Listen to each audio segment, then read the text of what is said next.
Hello, umuulan lang po rito. Nakisilong lang po kami. Pwede na. Ayan po. Nakisilong lang po kami. Umuulan po kasi. Mangangalakal po kami dalawa ni Agom. Parang may naamoy ako hindi maganda. Pasensya na po kayo kung napunta po kami rito. Ang lakas po ng ulan, oh.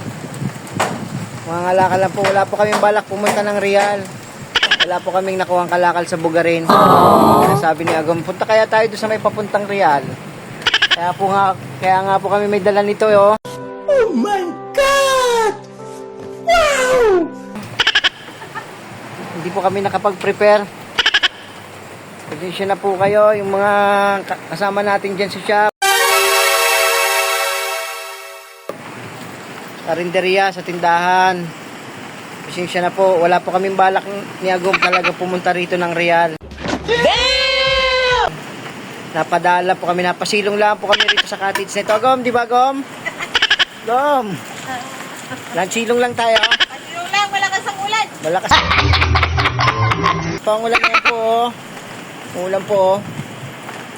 Pero napakaganda po ng view rito, kaya nakisilong lang po kami. Pwede na. Saka po nag-iho rin po kami ng isda. Wow! Ng isda. Tapos may kaunti po kaming dala rito yung chichirya, kaya hindi po kami talaga naka-prepare. Hindi po ito prepare, hindi po, wala po sa plano ito. Maniwala po kayo. Oh, kitang-kita naman po ninyo, di ba? Tanungin ko yung asawa ko, Agom, di ba? Di man lang tayo, walang balak to, walang balak. Nakisilong lang tayo. Walang balak. Oh, walang balak. Gunggong! Barinig kita sa mukha eh! Salamat, sana po maintindihan nyo kami. Opo. Hindi nga po kasama si Mark. Hindi po kasama yung anak namin. Kasi talaga po mangangalakal lang kami. Kaya po, ang sarap po dito. Sarap po magkuyakoy.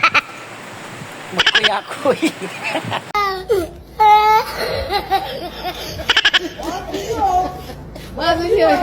Oh my God!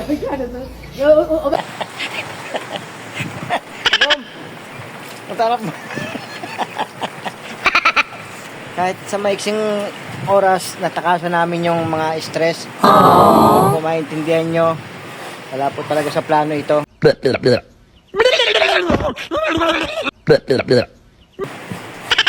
Pero ang ganda po talaga ng view rito, oh. Amazing view. Tara na po, uwi na kami.